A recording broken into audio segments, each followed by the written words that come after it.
Alright guys, so this will be a quick overview of our Hangman program to date. Now what I'm going to do is kind of divide this into two sides. So we've already talked about the specs a lot in class, so I'm not going to bother really doing the English. I'm just going to kind of do pseudocode and then code right next to it. Alright, so we all know that playing Hangman involves getting a word, and then we're going to play some rounds and we're going to update it. And what we're doing with this pseudocode is we're trying to explain how to play Hangman in a way that really gives us some guidance as to what kind of code we need to write to finish the program. We don't want to try to cram it all into here. What we want to do is just break up this problem into smaller other problems. So one of the first things we said we had to do is get a word somehow. So get a word. And then we said after we get the word, we're gonna get a guess from the user. So I'm gonna write get a guess, and then we have to check the guess, and then whether it's right or wrong, do some kind of update.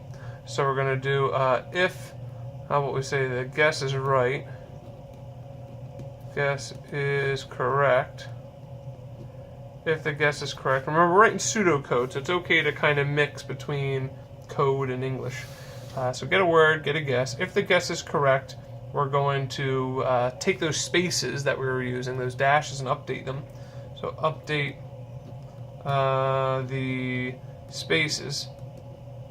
And otherwise, if the guess is wrong, we're going to do something like update the number wrong, let's say.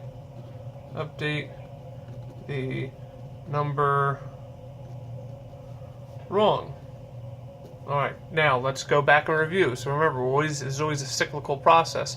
That software development life cycle that starts with specs, and goes to design, then goes to code, then goes to testing, then goes to refactoring, then back to specs. Applies for the program as a whole, and it also applies to little snippets of the program. So we did our specs, we said what does it mean to play Hangman, then we designed it, we kind of laid it out, and then I wrote it down, that's kind of the code. Now we're going to test it, so let's read back and make sure it makes sense, because it might not, and in fact, we already know that this is not going to be enough because we've talked about this before. What does it mean to play Hangman? Get a word, alright, let's say cat, get a guess from the person, let's say C. If the guess is correct, alright, it is update the spaces. Alright, so C dash dash. Oh, and then we're done. Well, that doesn't seem like it does it all because it just took one turn. So I say, I gotta repeat stuff. So I look back at what I have and I said, get a word, does that need to be repeated? Nope. Get guess, does that need to be repeated? Yep. Check if the guess is correct, does that need to be repeated? Yep. Update the spaces, does that need to be repeated? Yep. Update the number wrong, does that need to be repeated? Yep. Okay, so all these things need to be repeated, so let's put a loop. Now, how long would I repeat them? You don't just get a set number of turns, you keep playing until you're done.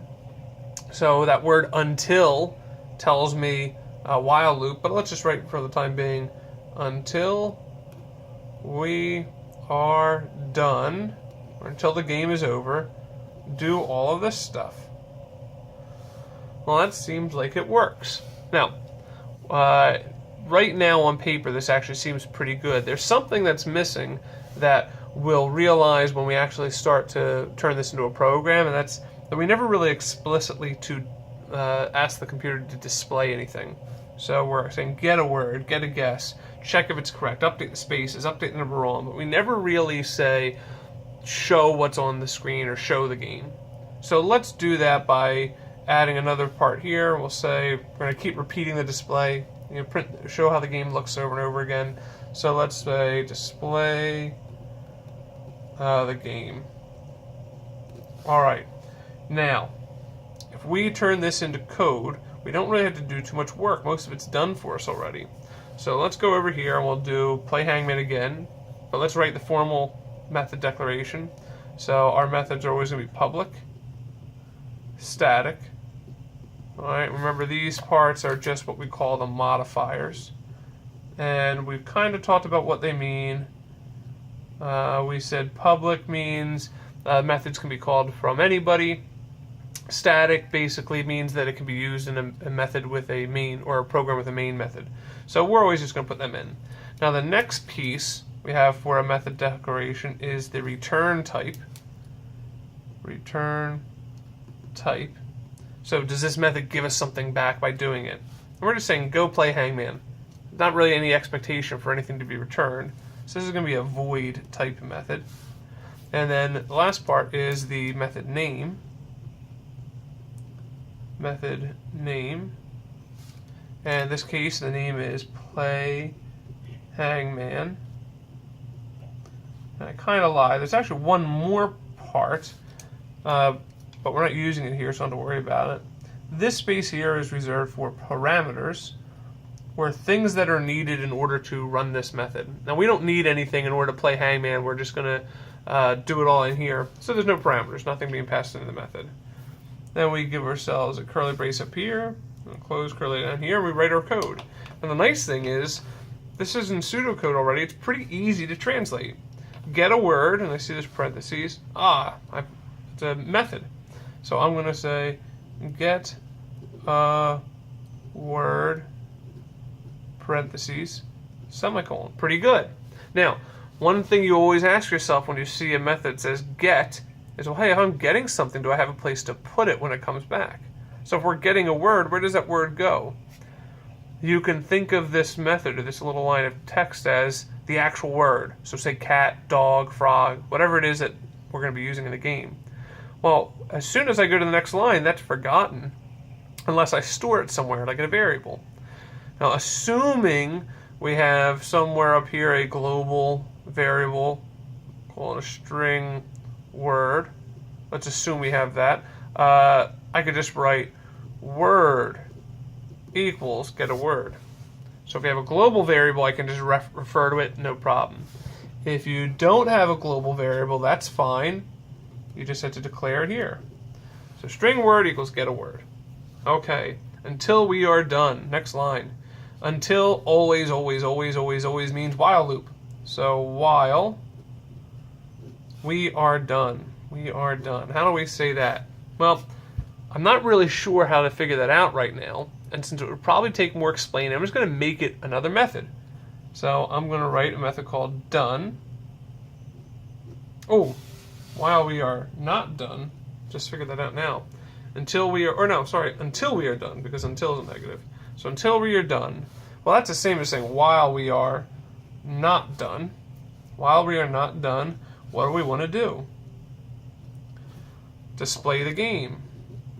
Display game. Get a guess. Now I'm going to give myself a space. I see like get part of the method. So I'm going to say get guess. I'm assuming a guess is a character because we're guessing a letter. So what I'll do is I'll make a variable here. Char guess equals get guess. This method's going to turn into a letter, whatever letter the person types in, A, L, whatever, and guess is going to get that value. Now, if the guess is correct, how are we going to write that? I'm not really sure how to figure out if the guess is correct right now, so why don't we do something like this? We'll just write guess correct, make it a method. Now, when we go to write this, we're going to say, hey, in order to do this job, I probably need the guess, and I probably need the word, so we might put in there as parameters. But for the time being, we're just kind of working on this level, so I won't worry about that. You can just leave it blank. So if the guess is correct, what do we do? We're going to update spaces. And since I'm not really sure how to do that, I make that a method. Otherwise, what are we going to do? I'm going to update the number wrong. Now, updating the number wrong is not really a big deal. It's just adding a number to a variable. So assuming you have a global variable called num wrong, that's an integer, you might just do something like this. Num wrong plus plus. And that would be that whole line. Now, my general rule of thumb when you're writing a high-level method is you want between 3 to 5 method calls and about 1 control statement. So let's see how we did. We got 1 method, 2 methods, 3 methods, 4 methods, 5 methods, 6 methods, and we have 1, 2 control statements. Now, if you wanted to be conservative, you could shrink this down a little bit. In fact, you might take everything inside the guts of this while loop and just call it a method like play round, for instance. So get a word while you're not done, play around. And then your play around method is pretty much done already too. If you wanted to leave it as is, it's fine too.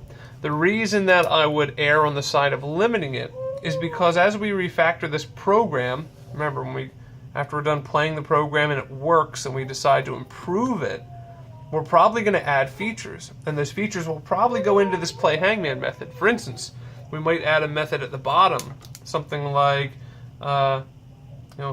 ask to play again. Maybe that's a feature that we end up adding later on.